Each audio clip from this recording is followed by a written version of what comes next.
l'adultère serait un enfer terrestre et la Bible tente quand même de nous montrer le chemin pour acquérir la paix conjugale. Alors voilà, J'ai dit ça, moi? comme d'habitude, après le Pas cours, entendu, on ne sait pas. M. Sibony nous fera d'autres commentaires et vous pourrez lui poser vos questions. Les lois autour du sexe.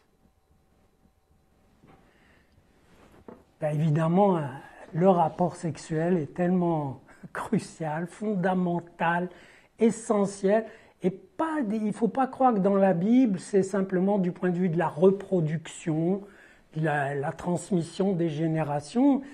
Avoir un enfant, c'est pour une femme un attribut du féminin. C'est être vraiment femme. Avoir un homme aussi.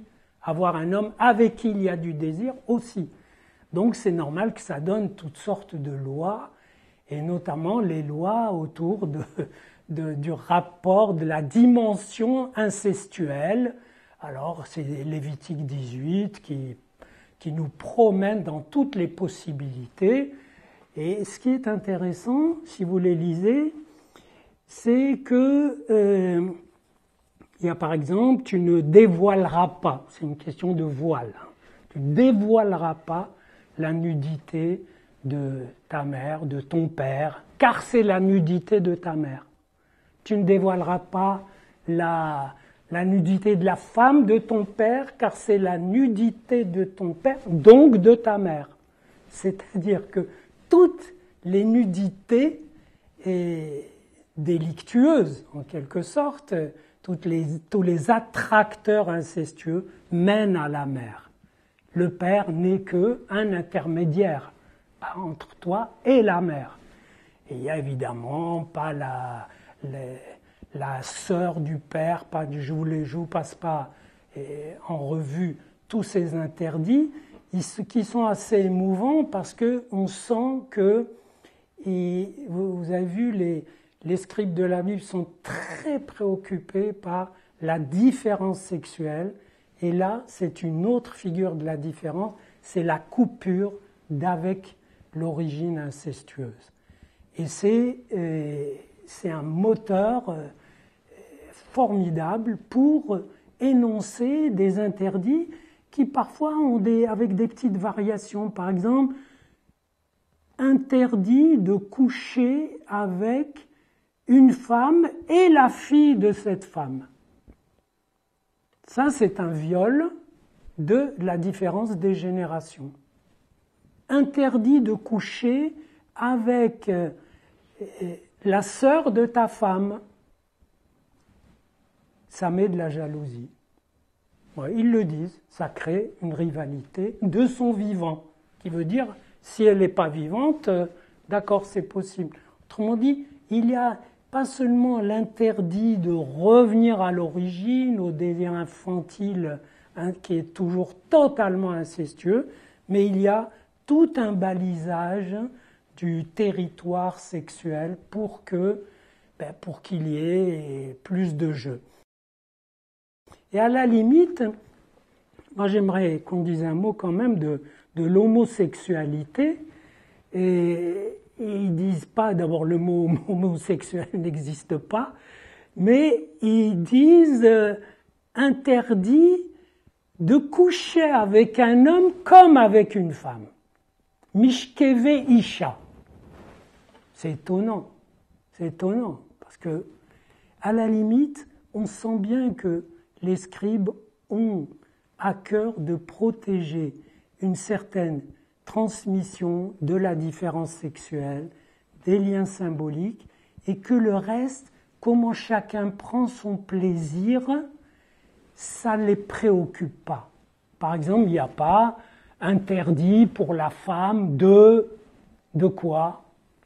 De coucher avec une femme.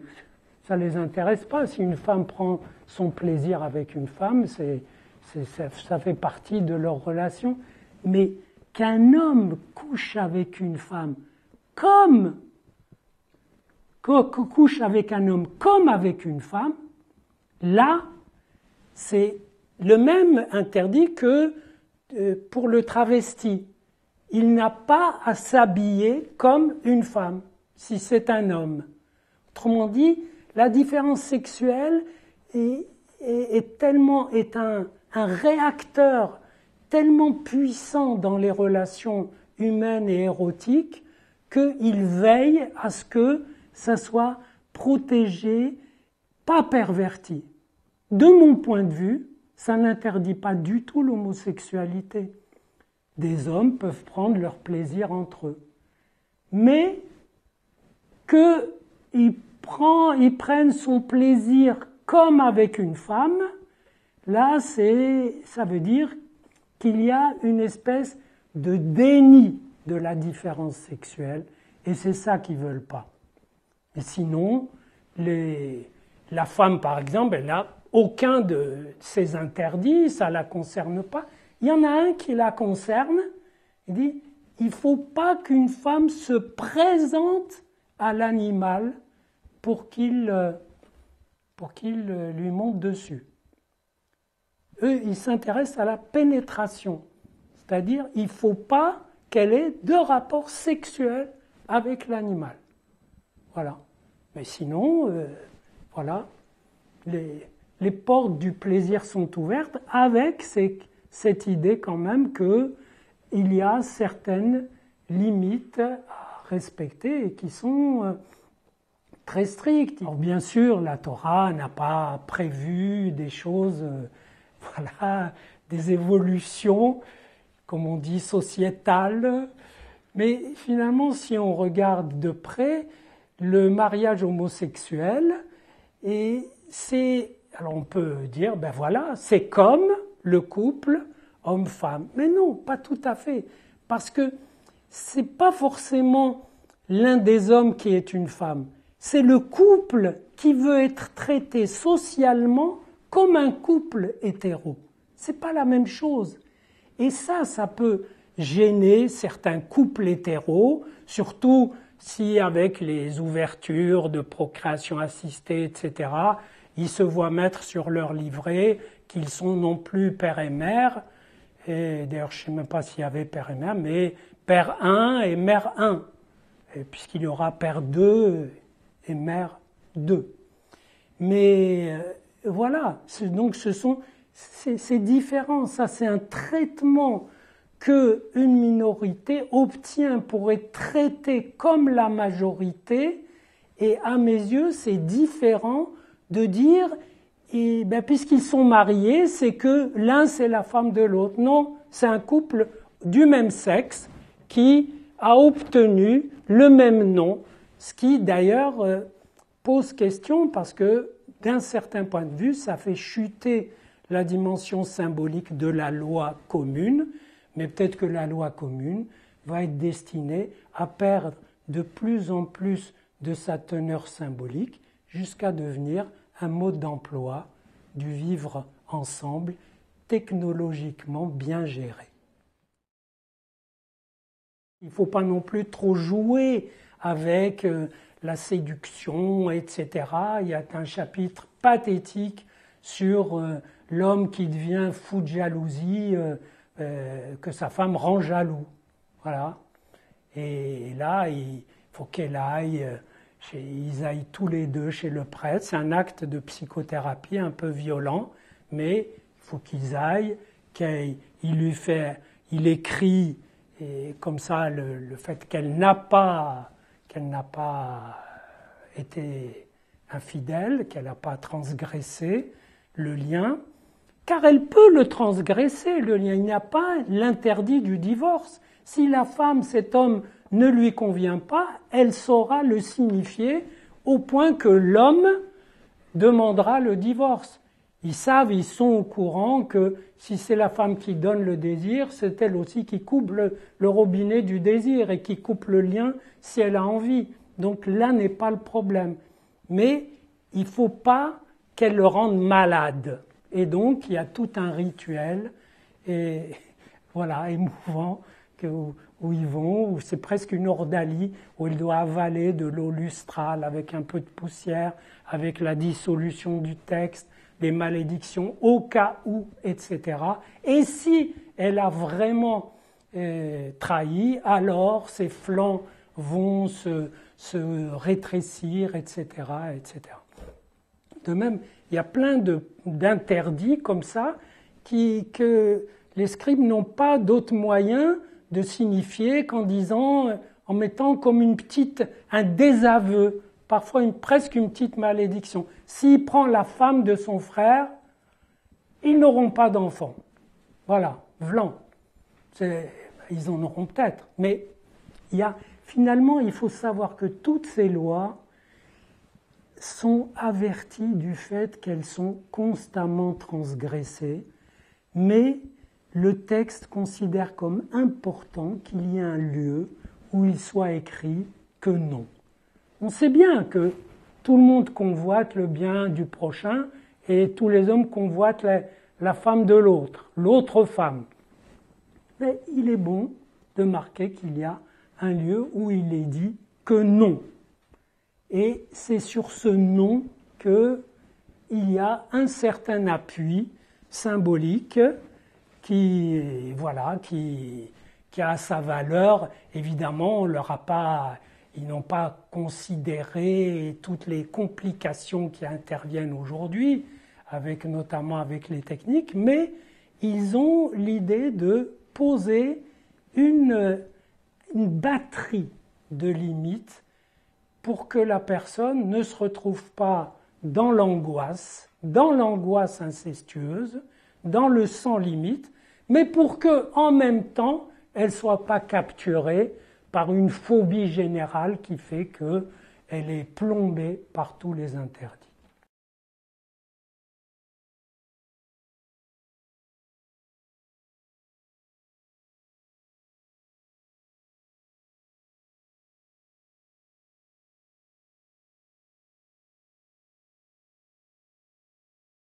Alors, est-ce qu'il y a d'ores et déjà des remarques, des questions? Ben, je dirais, moi j'ai une question qui me brûle et ça va peut-être nous faire aller, pas dans le vif du sujet, mais c'est plutôt sur la fin. C'est par rapport à l'événement de Sota que vous avez évoqué. Donc, le couple qui va chez le Cohen Gadol pour on va dire, boire ce breuvage pour les femmes soi-disant adultères. Alors, moi, j'ai toujours eu l'impression, en m'imprégnant de ce texte, j'ai toujours eu l'impression qu'en réalité, on essaye de soigner la jalousie du mari plus que l'infidélité probable ou improbable, je dirais plutôt improbable, de madame. Votre impression est parfaitement exacte. Je l'ai dit dans la vidéo que pour moi, c'était une ordalie à valeur thérapeutique pour soigner un mari malade. Tout à fait. Malade. Et bien sûr que la Torah pourrait s'intéresser, mais ce n'est pas tout à fait son rôle, et pourrait s'intéresser à tous les dysfonctionnements d'un couple. Et Dieu sait s'il y en a. Mais elle a retenu certains cas limites, l'inceste, le viol de la différence des générations, d'autres choses de cet ordre. Et elle a retenu donc ce cas de jalousie maladive, où d'ailleurs il n'y a pas de sanction pour la femme. Il y a une espèce de consentement, on lui demande presque de se présenter à une ordalie, mais pas une ordalie dangereuse. On ne lui demande pas de grimper en haut d'un cocotier pour voir si elle tombe. On lui demande que soit écrit le serment qu'elle n'a pas trahi son homme, et on dissout cette écriture dans l'eau lustrale qui provient de la vache rousse, brûlée, etc., lequel lesquelles cendres de la vache rousse servent aussi à d'autres usages, notamment quand on trouve un mort et que tel village est impliqué parce qu'il est le plus proche de l'endroit où on a trouvé un mort, alors on utilise cette même mot lustral, etc., pour enlever la culpabilité du village. Si les villageois jurent qu'ils ne sont pour rien dans ce meurtre, tout comme la femme jure qu'elle n'est pour rien dans cette folie du mari. Tout à fait. Et alors, je me demande, bon, le texte est là, il est là pour nous donner un enseignement, mais dans la pratique, comment est-ce que les maris jaloux ne sont pas, enfin, sont-ils dupes? Dans cette circonstance-là, je pense que si on analyse cet acte comme un acte symbolique à valeur thérapeutique, on considère que finalement, qu'est-ce que c'est qu'un homme trompé? C'est un homme qui est rejeté au profit d'un autre homme, qui se sent rejeté, donc qui est dans la détresse. Et donc cet acte thérapeutique cherche une alliance symbolique à cet homme.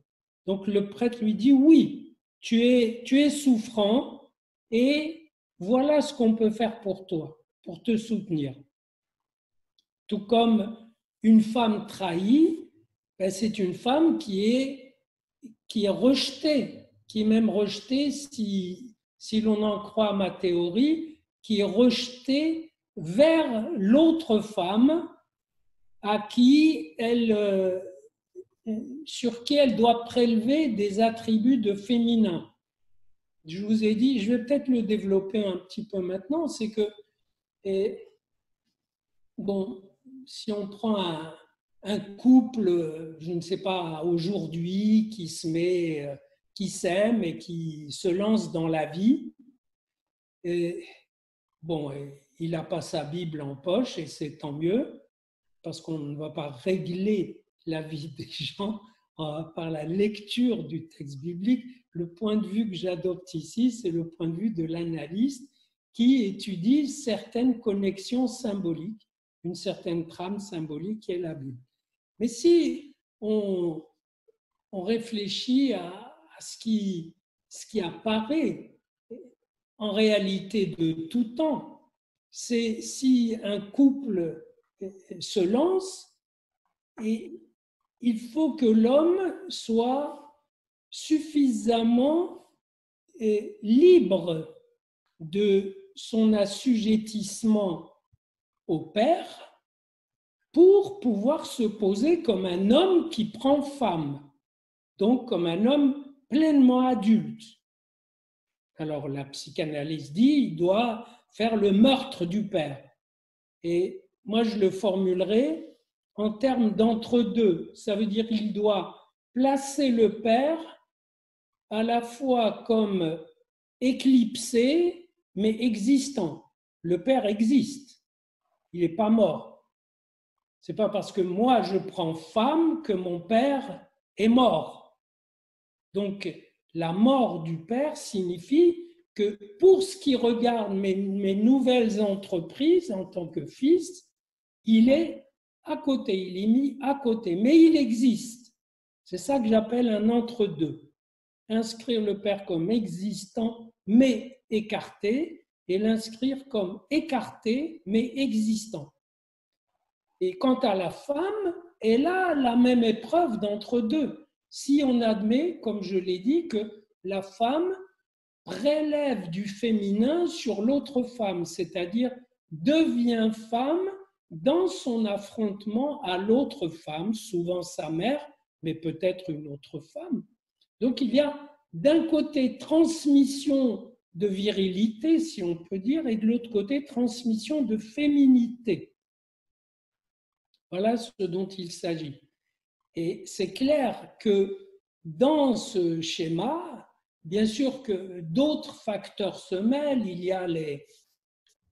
Ce que je vous avais dit l'autre fois, c'est que la Bible pose, et je pense qu'elle a raison, enfin que c'est bien vu, que c'est bien observé, et que c'est la femme qui donne le désir à l'homme. D'accord? Et en même temps, ça rend l'homme dépendant de ce désir, dépendant de la femme. Mais en même temps, la femme va devenir dépendante de l'homme à qui elle a donné le désir d'elle pour qu'il la prenne comme femme. Car ce que veut la femme, c'est qu'il y a un homme qui la prenne pour femme. Et c'est cet acte qui est le plus mis en avant dans la Bible. Dans la Bible, on dit alors il alla et il prit femme.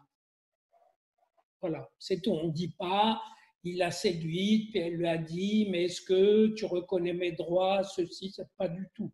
La Bible considère un couple se forme. Pour qu'un couple se forme, il faut qu'un homme ait le culot, le courage, les couilles de prendre femme. À partir de là, et elle ne devient pas sa propriété. Il fixe son désir sur cette femme, lui demande de lui donner le désir, ce qu'elle est tout à fait prête à faire si elle est d'accord. Si elle est d'accord, si cet homme lui plaît. Et en même temps, cet acte la libère, elle, de la menace de l'autre femme, qui est la déesse mère, qui est la féminité idolâtrique. Voilà comment ça se présente. Évidemment, en plus, il y a le symptôme de chacun, symptôme de l'homme, de la femme. Donc, il y a un entre-deux symptômes. Il y a en plus un entre-deux fantasme qui fait que le couple tient, ce que chacun s'imagine, ce que chacun attend de l'autre, etc. Donc, si vous voulez, ce qui importe pour moi, c'est que j'arrive à formuler cette fameuse différence sexuelle, non pas comme un trait qui ferait qu'il y a d'un côté les hommes, de l'autre côté les femmes, ça on le sait, mais on sait aussi que dès le début, l'humanité est à la fois masculine et féminine. Ça veut dire qu'il y a du féminin chez l'homme et du masculin chez la femme.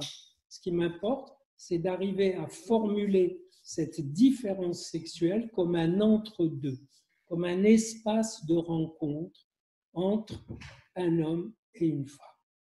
Et une fois que cette rencontre a lieu, que ce couple se constitue, eh bien, il fait vivre cet entre-deux, notamment, il le peuple avec de la jouissance, des accords, de la progéniture aussi, c'est-à-dire c'est l'art en procréant de refiler le problème aux enfants, le problème de l'entente sexuelle homme-femme, le problème aussi d'un certain lien symbolique qui va tenir cet entre-deux.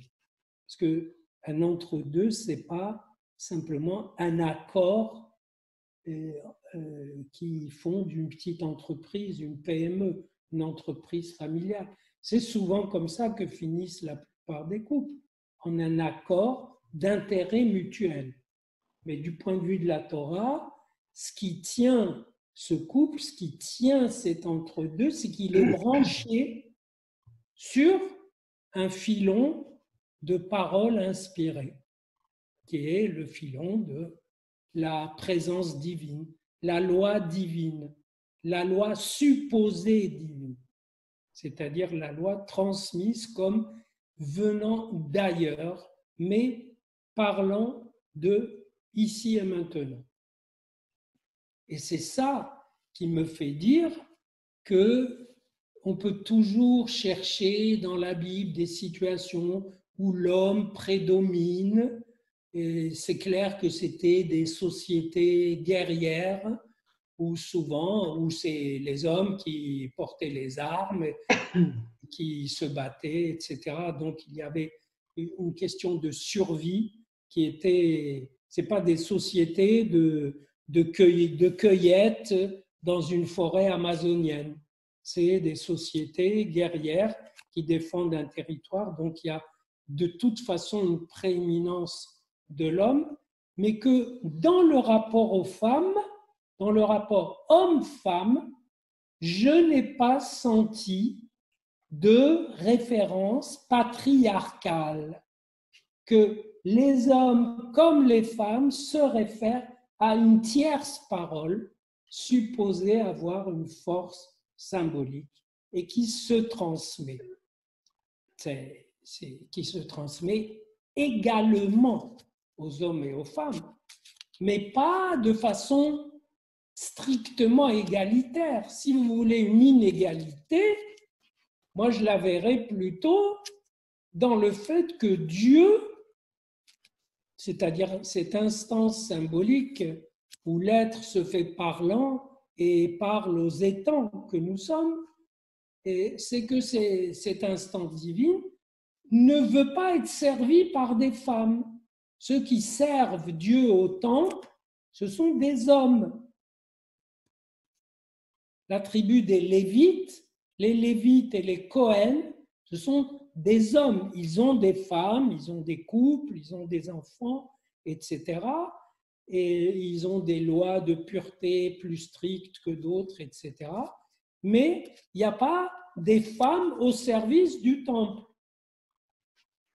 Ça, c'est une inégalité que le discours religieux peut très bien justifier en disant qu'on ne sait pas à quel moment la femme est impure et on ne va pas examiner toutes les femmes à tout moment pour voir lesquelles sont pures et impures, donc on va les mettre de côté. Et ce sera les hommes qui sont au service. Très bien. Et il se trouve d'ailleurs que de nos jours, cette loi, plutôt ce fait acquis, ce fait accompli dans l'univers biblique est remis en question par le fait qu'il y a des femmes qui officient dans les synagogues et puis elles se débrouillent pour ne pas officier en période impure. Voilà, ça c'est une chose. Deuxième chose, je crois qu'il ne faut pas chercher un modèle masculin ou féminin dans la Bible. Il n'y a pas. Et si la semaine dernière, je vous ai commenté ce texte des Proverbes, qui est le texte de la femme vaillante, chapitre 30, je crois, des Proverbes, où la mère supposée de Salomon dit ce que doit être, ce qu'est la femme vaillante. Elle dit des choses, c'est même une ironie, selon moi, du texte biblique, que la seule fois où on dise ce que devrait être une femme pour être bien, ce soit dit par une femme. Il n'y a pas un homme qui dit « voilà comment doit être une femme ». Et il n'y a pas de femme qui dise « voilà comment doit être un homme ». Donc là, on a un petit clin d'œil pour dire « vous savez, les enfants, le problème pour une femme de comment elle doit être, il vient de l'autre femme. C'est au regard de l'autre femme, c'est-à-dire de la féminité, qu'elle doit se faire reconnaître comme femme. Et comme l'instance du féminin ne va pas l'agréer comme ça, puisque c'est du même au même, eh bien, l'homme qui prend femme, qui la prend pour femme, la reconnaît de ce fait comme femme. Cette reconnaissance est précieuse et l'institue comme femme. Sinon, il n'y a pas de texte, c'est très important, qui soit assez naïf pour dire comment une femme, un homme, comment une femme doit être, comment un homme doit être, ou comment on doit désirer. C'est toujours, vous savez, les vérités apparaissent toujours au décours d'une histoire. Les vérités ne s'énoncent pas comme ça. Ce qui s'énonce, ce sont des lois. évidemment nourri de multitudes d'expériences et de visions. Mais il n'y a pas un texte qui énoncerait ce que serait le vrai désir. On dit, il est allé, il a pris femme, ça veut dire il l'a trouvée belle, il l'a trouvée bien, il l'a trouvée à son goût. Et elle l'a trouvée à son goût, elle l'a suivie. Et libre à elle de refuser. Ce que j'ai bien aimé dans ce texte de la femme vaillante, c'est aussi que elle, avec le fric qu'elle a gagné, elle plante un vignoble. Ça veut dire que ça se met en travers de l'exploitation millénaire des femmes dans l'entreprise familiale en tant que travailleuses non payées. Et on ne voit pas dans les échoppes européennes du 19e siècle ou du 20e, je ne sais pas, des marchands de vin, on ne voit pas, je ne sais pas, Dupont et femme. On voit Dupont et fils. On voit veuve Dupont. On ne voit pas Dupont, monsieur et madame Dupont. C'est intéressant. C'est très curieux. Et je comprends qu'il y ait des mouvements de femmes qui aient gueulé contre ça, qui ont dit mais bon sang, si une femme travaille, il faut qu'elle soit payée. Débrouillez-vous. Donc, et puis pareil aussi, je pense qu'il y a des mouvements de femmes qui se sont dit mais attention, dans le rapport sexuel, notre jouissance à nous de femmes, notre double jouissance clitoridienne et vaginale n'est pas prise en compte. L'homme ne considère que le vagin, il ne sait pas qu'on a un clitoris et qu'on a une certaine jouissance, ce qui est, bon, qui est à mon avis discutable, parce que dans la préparation du rapport sexuel, normalement, le clitoris la caresse du clitoris entre en ligne de compte autant que la caresse du pénis pour que le rapport soit possible. Mais bon, donc il y a toutes sortes de revendications, justifiées ou pas justifiées. Après tout, elles sont toutes justifiées. S'il y a des gens pour les justifier, ce n'est pas mon problème. Mais si je vous dis que je ne sens pas du patriarcat dans le texte biblique, ce n'est pas pour défendre le texte biblique face à des attaques féministes. D'ailleurs, si des féministes cherchent ce que doit être le rapport homme-femme dans un texte comme la Bible, c'est qu'elles sont un peu à court de texte. Ce n'est pas forcément le texte qui peut leur convenir le plus, mais je dis que ce n'est pas un texte c'est un texte de transmission symbolique à travers le couple, fondant le couple, et s'il comporte des abus d'hommes et des abus de femmes, il n'y en a pas tant que ça, parce que justement, elles n'avaient pas le pouvoir politique, mais elles avaient un autre pouvoir. Et si j'insiste sur cet aspect, c'est que précisément, et ce que j'ai constaté dans la plupart des sociétés que j'ai connues, c'est que si la femme n'a pas le pouvoir formel, elle a le pouvoir sur les hommes qui ont le pouvoir.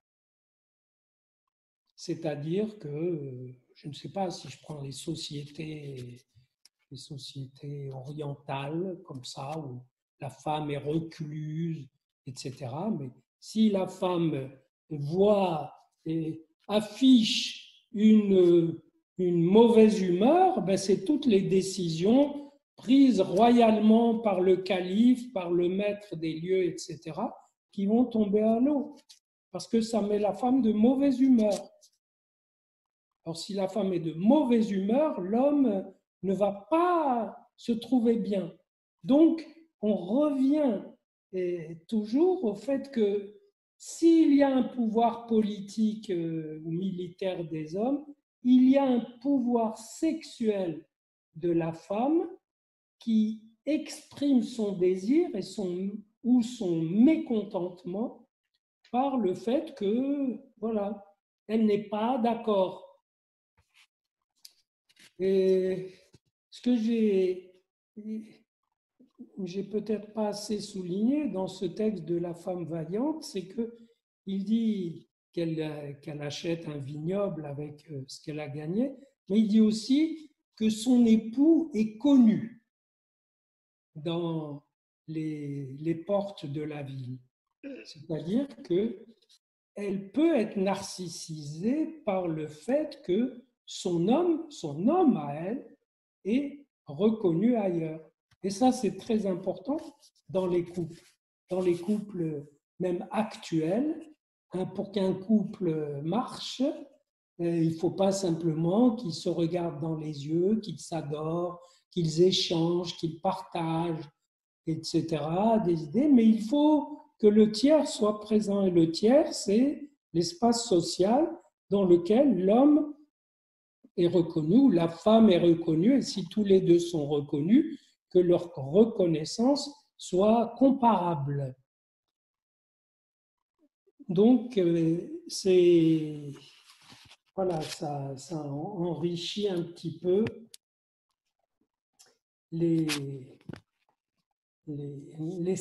cet espace de l'entre-deux. Et donc, ce qu'on prend souvent pour du patriarcat, c'est une forme de transmission symbolique qui en fait est relayée par le père et la mère et qui, dans l'espace biblique, signifie en quelque sorte, voilà la parole symbolique qui transmet une certaine faille, c'est-à-dire qui transmet une certaine castration, qui transmet que l'homme n'est pas tout puissant, que la femme n'est pas la femme unique, toute à idolâtrer. Voilà, une loi symbolique qui transmet cet entre-deux, cet écart entre les sexes comme lieu de rencontre et source de vie, que cet écart ne doit pas être démenti et que cette loi finalement, c'est comme si elle disait, voilà, et le père a en quelque sorte déjà été tué et la culpabilité est déjà transmise. Vous serez coupable au regard de la loi, mais pas au regard du père que vous aurez tué ou du père qui menace de vous châtrer tous, comme dans le modèle freudien du père primitif. Et la femme aussi, elle a une source de culpabilité par rapport à la loi et pas par rapport à son mari. La femme qui a rendu le mari fou, elle est coupable pas par rapport à son mari, elle l'a rendu malade, elle est coupable par rapport à la loi du lien qui les a liés et qui dit, si tu es avec moi, ben tu es avec moi. Si tu ne veux pas être avec moi, tu demandes le divorce. Mais tu ne restes pas avec moi en allant avec un autre. Parce que ça me destitue de la qualité d'homme qui a fait que j'ai pu te prendre pour femme. Voilà. Et ben, j'aurais plein d'autres remarques à faire, puisqu'on a évoqué le féminisme, ben, il faut le comprendre comme un mouvement de femmes qui dit non, on ne trouve pas notre compte dans cette différence sexuelle. D'ailleurs, c'est une pure construction sociale et on va faire des couples où il n'y a pas la différence sexuelle. Très bien, mais il y a une différence des corps et une différence même avec la présence de l'autre sexe, puisque le sexe masculin, si elles font des enfants, est présent comme spermatozoïde et comme donneur. Ça, c'est une chose. Mais elles peuvent pousser plus loin et dire, mais pas du tout, en réalité, la différence sexuelle n'existe pas. La preuve, moi, femme, je peux devenir homme. J'ai lu un livre récemment d'un trans qui est devenu femme sans chirurgie, d'un trans femme qui est devenu homme sans chirurgie, en avalant du testostérone à haute dose, le temps qu'il faut. Ben, il a l'air d'un jouvenceau un peu efféminé. Il n'a pas de pénis. Et elle ou il déclare même qu'il peut redevenir femme en arrêtant d'absorber des hormones. Ça veut dire qu'il y a des fantasmes partout. Et le fantasme d'abolir la différence sexuelle correspond au fantasme chez certains d'être à la fois homme et femme. Bah, très bien, c'est un fantasme qui existe. Il y a aussi le fantasme de pouvoir procréer sans homme. Je ne sais pas si c'est vraiment sans homme, mais ce fantasme-là existe. En tout cas, il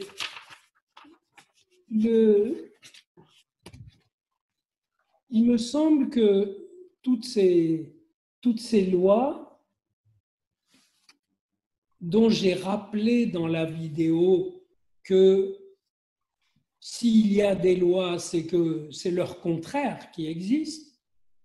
C'est que des gens couchent avec, des femmes couchent avec des animaux, et que, ben, très bien, la zoophilie existe puisqu'elle existe dans des manuels de psychiatrie, etc.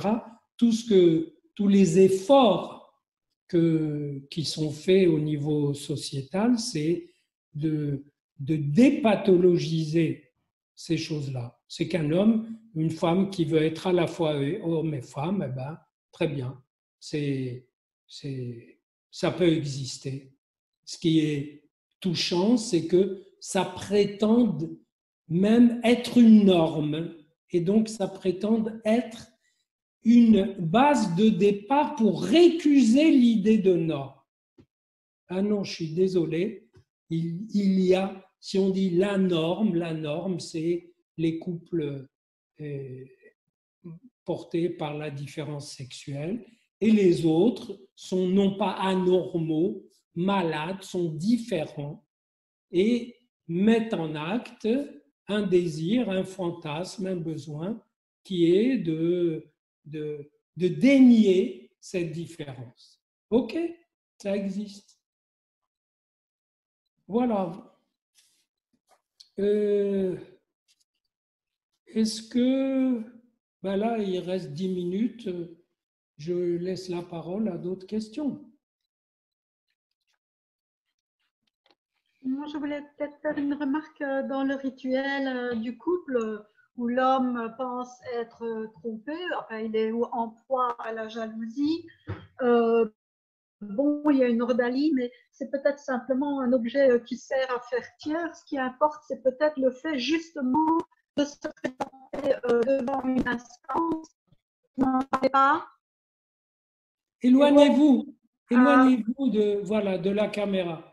Voilà. Je disais que peut-être que l'importance du rituel, c'était d'amener le couple à se présenter devant une instance qui vient médiatiser le conflit, parce que visiblement, ils auraient pu se débrouiller entre eux, en discuter, élaborer l'impasse, mais visiblement, ça a échoué. Donc, c'est déjà une étape supplémentaire que de se présenter vers un tiers, et qui reprend quelque chose d'une impasse dans le rapport aux parents, notamment de l'homme à son père, comme vous l'avez dit tout à l'heure.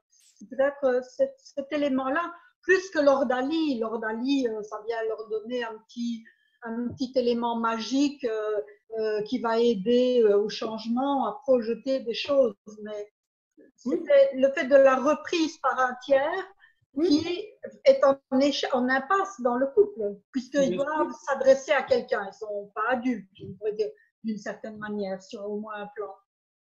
Oui, mais si vous voulez, l'ordalie vient prendre la place d'une psychothérapie de couple qui Oui, pourrait être longue voilà. et Oui, qui ferait que ce couple aurait recours à un tiers, irait voir un analyste, un thérapeute de couple, et que ça démarrerait tout un processus que Lord Ali, comme à l'époque il n'avait pas cet objet quand même magique et intéressant qui est la scène psychanalytique ou la scène psychothérapique, eh bien, Lord Ali tient lieu de ça. Elle fait une place à l'inconscient. Voilà. Oui.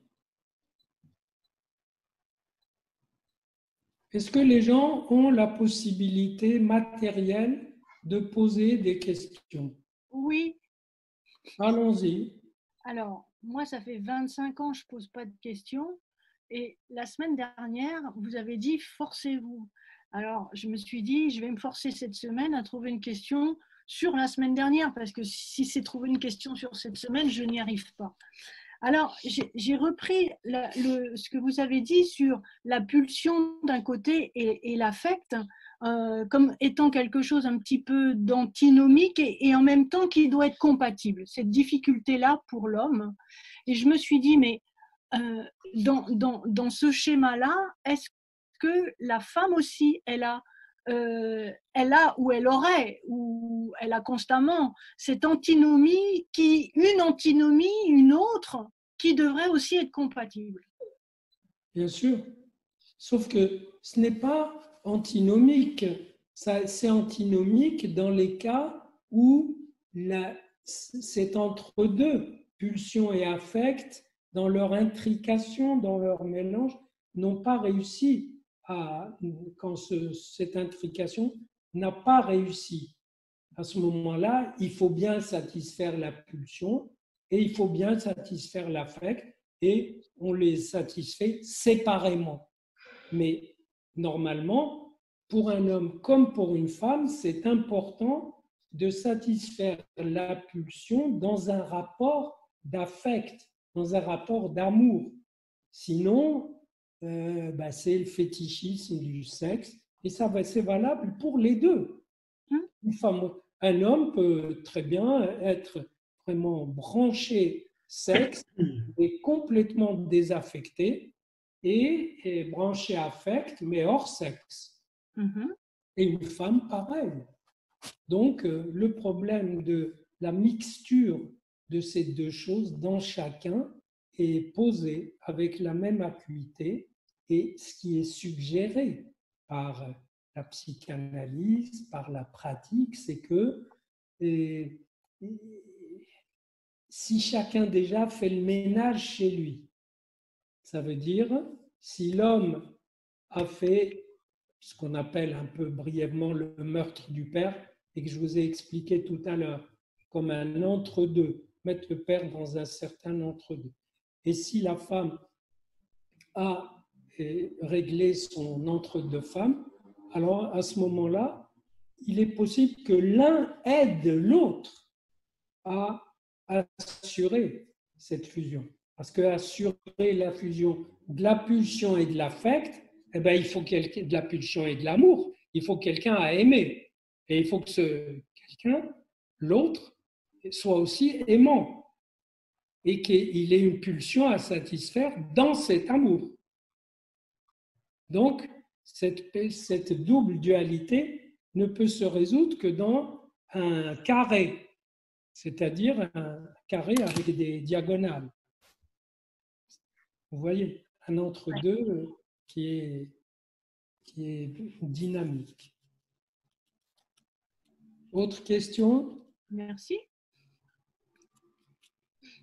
Merci pour votre question.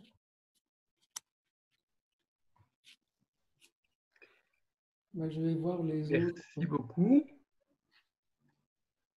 Voilà. Moi, j'aurais une question, je dirais, plus triviale, plus terre à terre peut-être. Oui. En fait, vous nous avez décrit les règles, les limites, les interdits posées, qui sont fixées dans la Bible. Mais vous aviez l'air de dire également que c'est un cadre finalement assez souple et tolérant et que, en fait, on peut le transgresser allègrement finalement. Non, je n'ai pas dit on peut le transgresser. J'ai dit que ces interdits, et s'ils sont formulés, c'est qu'ils ont un sens. Si en prenant les 10 commandements, s'il y a « tu ne voleras pas », c'est que le vol est assez courant. S'il y a « tu ne convoiteras pas », c'est que la convoitise est assez fréquente.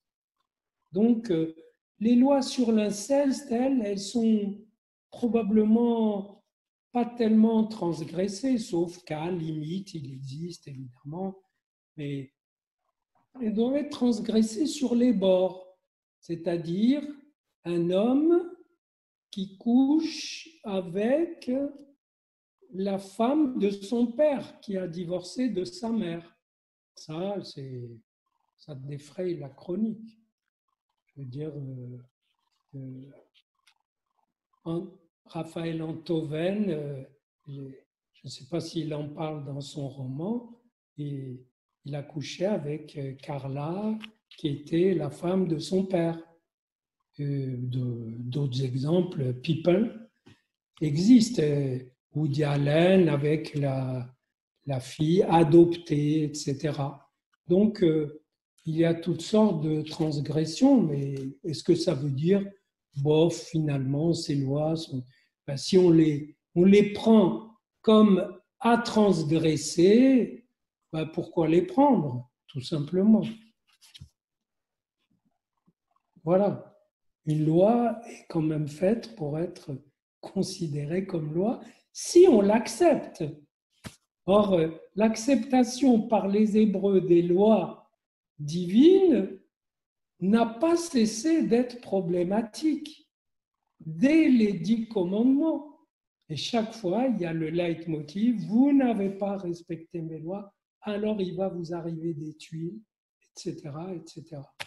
C'est-à-dire que le discours symbolique s'arrange lui aussi pour dire vous avez piétiné mes lois, ben vous allez être piétiné parce que mes lois en réalité étaient faites pour vous protéger. Et c'est vrai que la loi symbolique est faite pour protéger.